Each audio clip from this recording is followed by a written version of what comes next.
Trump's second term, a historic return to the White House, triggers multiple questions on everyone's mind. He has very good ties with India, and India's relation would kind of thrive during Trump. Trump is putting more tariff for European countries, and China do not expect that he'll be lenient or he'll be soft on India.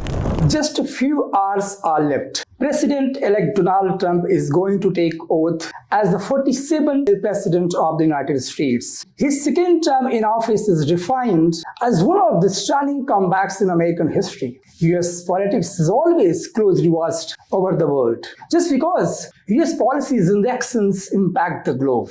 Trump's second term, a historic return to the White House, triggers multiple questions on everyone's mind. There are multiple questions. For example, to take out Panama Canal or buy out Greenland is a revival of 19th century American imperialism. Is India well placed under the second term Trump administration? Will Trump be able to stop the Russia-Ukraine war? Will Trump be able to bring peace in the Middle East? To understand these questions, today we are joined by Professor Rajan Kumar from School of International Studies, Jawaharlal Nehru University. Professor Kumar is a keen observer and a noted analyst of the US domestic politics. Sir, thank you so much for joining us. Thank you for having me here, Sandeep. And it's a pleasure talking to you. Now, let's start the first question. How do you see Trump's territorial expansionism? Do you think this imperialism is a new form of, if the Trump talks about the Panama, Greenland, and of course, Mexico? I think this is a very interesting development, Sandeep, in the sense that, the fact that the most powerful country, the so-called superpower, the president of that country and very powerful and popularly elected president of that country, he is making a statement that he would like to purchase Greenland, which is part of Denmark. And as you know, Denmark is an ally, is a kind of NATO member country. And making that kind of statement has created a kind of tension. It has created a shock. It has given shock to the entire world community. And nobody knows exactly what he's going to do, because Trump is also known for his unpredictable behavior. And some of the steps that he took during his first term, and those steps were, they changed the entire world order in a way. For instance, the kind of stance that he took on Iran, etc. And so if he does that, or even if he pursues in a very subtle way, so that will impact the international order for certain. Whether he'll succeed or not is a different issue. That will depend on a lot of other factors, how European unions react, how international community react, how American people take it. But the fact that he has given this statement, that itself is a matter of grave concern, not only for America, but also for Europe, and the entire international community. Why? Because this will have a larger impact on the way we conceive the world. For instance, America is known for a country which is known as a champion of democracy. And now a democracy, a liberal order, the preserver of the liberal order, that country is making a statement that it would like to acquire Greenland, and he has not ruled out economic action or the military possibility. When he was asked by one of the reporters that whether he would take military action, he didn't deny it. So people, the experts are interpreting that he is willing to take coercive measures. Coercive might be economic, it might be diplomatic, but it can also be military. And that kind of statement is completely unacceptable to the international community who believe in the what you call rule of law. Our rule of law is governed by United Nations Charter. And in the United Nations Charter, the sovereignty is considered to be sacrosanct. And the international order that we see today, especially which emerged after the World War II, and also after the decolonization of Asia and Africa, so that order is based on respect for sovereignty. But giving this kind of statement is a complete violation of the UN Charter, number one. And number two, it questions the international world order. Because if you do not believe in that system, a powerful country not believing in that system, that sends a very powerful message to other countries which are regional hegemons. Say, for instance, Russia. If Trump is giving this kind of statement, then how will American experts and people, or the other people who believe in law and order, how will they criticize Russian action in Ukraine? Or say, for instance, China wants to acquire Taiwan tomorrow. And China is very serious because of one China policy, the way Chinese nationalism is emerging and becoming very powerful force in China. It's very likely that China would like to pursue an action or pursue a policy which will lead to integration of Taiwan. So in a way, what I'm trying to say is a justification of acts by the powerful nations, where the powerful nation will try to acquire the territory of the weaker country, and they have the justification by saying that if America can do it, why not us? So why this hypocrisy that you have been saying to the world that we want democracy in Ukraine, we want democracy in Iraq, we want democracy in Afghanistan, Syria, etc. But in your homeland, you are trying to, not your homeland, but in the Western world, you are trying to acquire a territory which belongs to your friendly country. And that is also a message to the countries which are dependent on America for security reasons or for economic reasons. Denmark is a small country. Denmark does not have powerful military, and its security is provided primarily by the NATO. Now you are having an aspiration where you are coveting the territory of a friendly country. Then what kind of message will it send to the international community? What will other countries like India will take from it? What will Brazil will take from it? What will other countries will take from it? So it's a very disturbing kind of statement which was given. Initially, I thought that's a kind of typical Trumpian hyperbole or rhetoric. But later on, when I found that his son is visiting Denmark, and then he's also having some back-channel diplomacy with a number of other countries. So then I thought probably he's serious. And it's not just about Denmark. He has also given a statement on saying that Canada would be the 51st state of America. And he has also said that he would like to acquire a Panama Canal, which is now governed by the Panama state.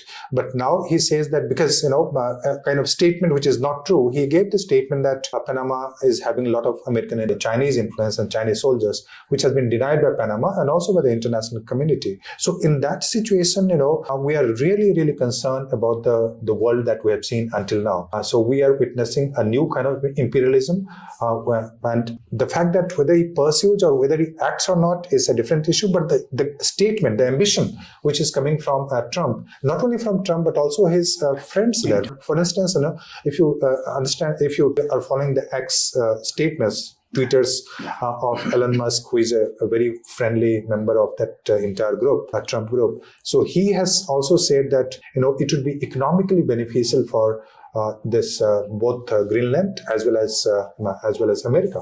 So he's also, the other people and the Republican parties are not criticizing it. Give me one statement, which is a very strong statement coming from the Republican side and criticizing this kind of statement. So where is the resistance coming from? It's not coming from the Republicans. Yes, some of the Democrats there, some of the liberals there, they are writing that it might lead to a kind of revival of what you called 19th century imperialism, where many of the Americans believed this manifest destiny, etc. Many of the people believe that Northern America should be ruled by the white conservative Christian population. So it's that kind of the core ambition which is resurfacing in American politics, and that's very dangerous. But the biggest victim of the entire process would be European countries. Why? Because European countries economically they are dependent on America. In terms of security, they are dependent on America. And when this kind of statement is coming, so what NATO is now in shock. NATO does not know how to react to it. Although they have given a statement that condemning the statement, but they are not. Their responses are very mild and muted. If somebody says that you'll acquire the territory of a country, the country should immediately say that this is an outlandish statement, this is a lunatic statement, this kind of behavior is unacceptable. But what is the statement that is coming from Denmark? Denmark is saying that people of Greenland should decide. What kind of statement is that? And that can be played out by Trump. How? Because there is a tension between the people in Greenland and Denmark, where they want some kind of autonomy, they want some kind of independence. There is a force working there, and America with such powerful military, such powerful economy, America can easily influence Greenland, the people of the Greenland. Now, what is the population of Greenland? 47,000, some 60,000 people. That's it. So it will not take much for America to influence that kind of population. So Europe should learn that they should not have outsourced their security to America, and now probably they'll realize it. But by the time they realize, it's already a mistake, because in the eastern side they are threatened by Russia, and now a friendly country is coveting the territory of a friendly nation. So that's a very dangerous world that we're going to witness, and one has to be very careful. India, as I know, the way I understand India's foreign policy. Sir, I'm coming to India for second question. Thank you so much, sir, your wonderful insights on the kind of imperialism Trump has. But the question is, there is high tension between the NATO members, because Article 5 of the NATO, it says the responsibility, collective security. Member states itself is going to attack on such a small state. So you're right, and a very wonderful analysis. Sir, my second question to you, is India well safe placed under the second Trump administration, especially if we talk about the Modi and Trump personal rapport? How does it work in foreign policy? And second, when Trump is very vocal regarding the immigration and the tariff. Yeah, some of the priorities, if I tell you, of Trump administration from the domestic American politics perspective. So his first priority, as he said very clearly, that as soon as he comes, he would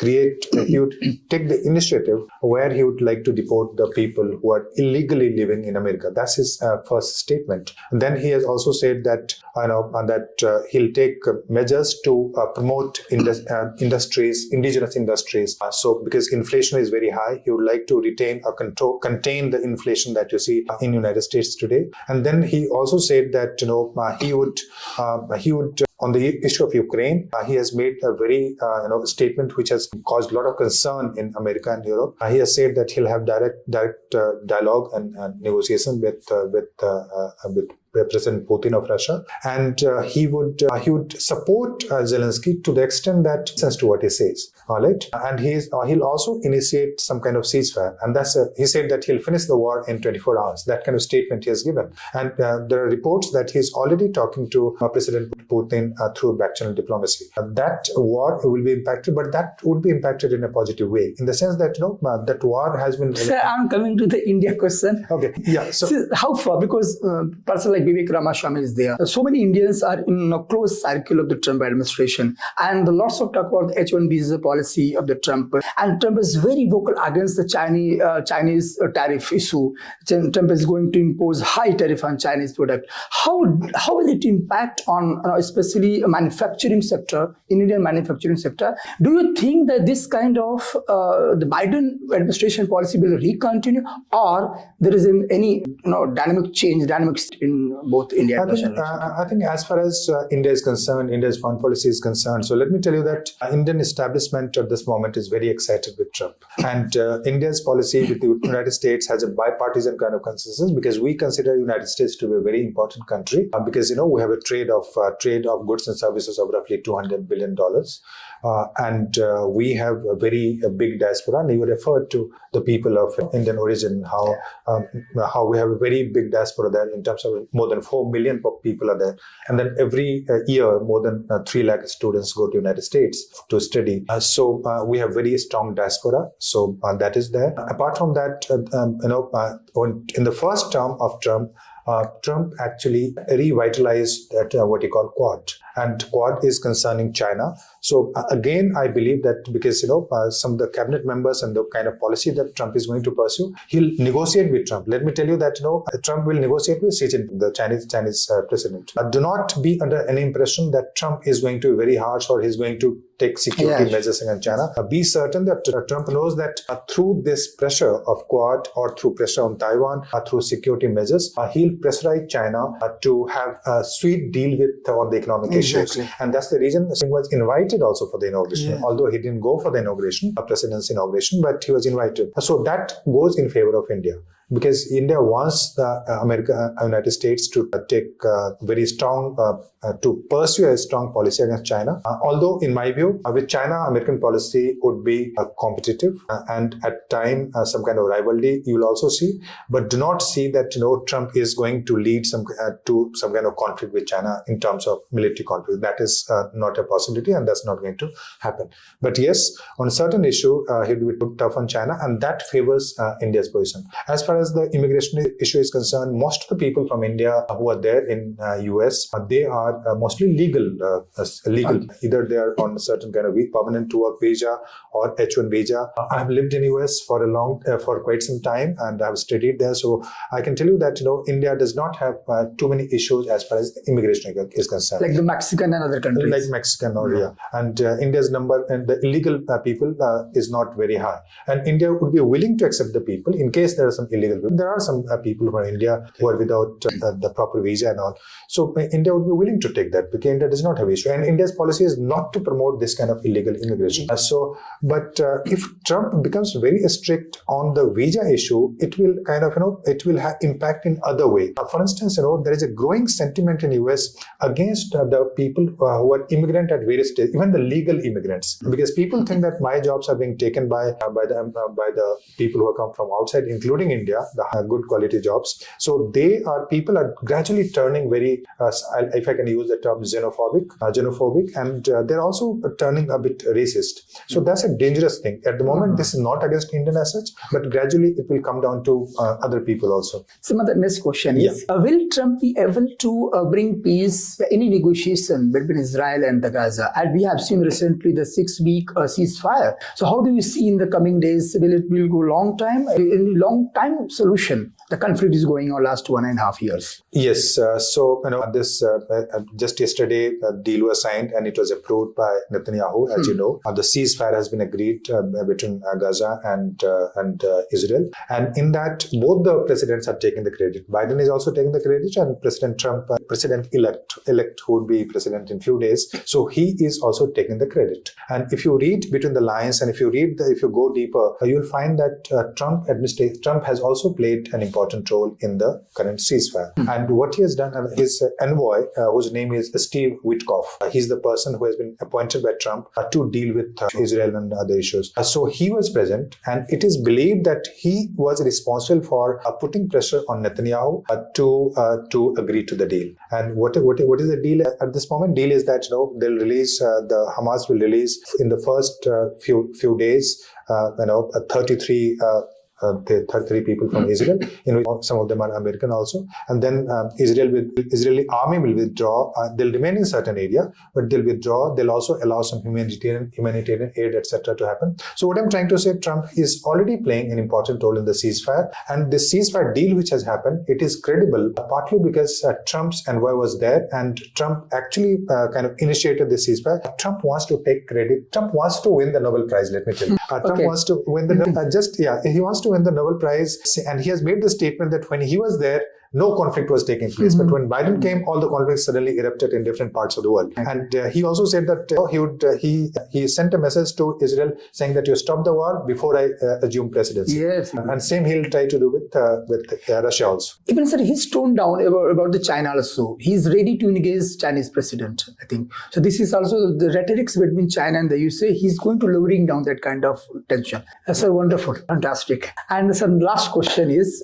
very favorite question and most demanding question is about Russia-Ukraine war, because just is going to complete 3 years. How do you think? Because Trump already declared he's going to switch the button. How far it is, in real sense, it is practical? I think, I kind of agree with some of the steps which are being taken by Trump because, Russia-Ukraine war has impacted not only Russia-Ukraine, but the entire Europe and entire international community. And we are paying much more price to petrol that we use, to food prices, etc. have gone up. Inflation was an issue. Many of the countries in South Asia, they started having difficult time. Pakistan economy was in crisis. South Asian, this was in crisis. Bangladesh issue we have seen. So, in my view, Russia-Ukraine war, when he initiates the ceasefire, and he's going to do that very soon. Actually, he's already working on that through back-channel diplomacy, etc. So that will have a very positive impact. And he'll ensure a few things, if I can give you points. He'll ensure that Ukraine does not become the member of NATO. So Ukraine is not going to become the member of NATO.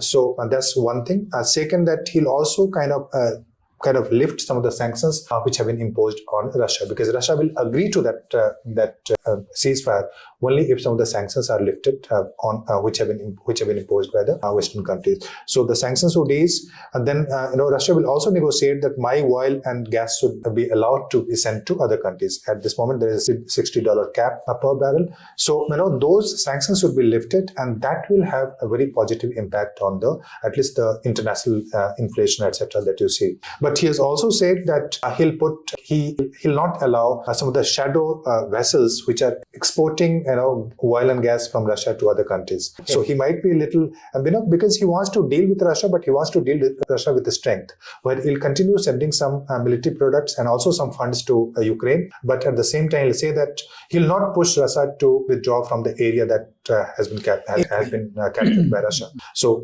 and that is something which is not acceptable to many of the European countries. But Putin is happy for this. I think Putin is very happy with Trump. Yeah, without any doubt, and he has personal camaraderie with Trump, as you know. So, sir, Trump has personal chemistry with Prime Minister Modi, with Putin, and with Xi Jinping. I think he's handling. I think I'll not say so much about Xi Jinping, but he at one time he claimed that he has a good relationship with a Korean leader, not Korean leader. And Xi Jinping, I'll doubt that. Xi Jinping is a very smart politician, let me tell you, and Putin is also a very smart politician. So when it comes, they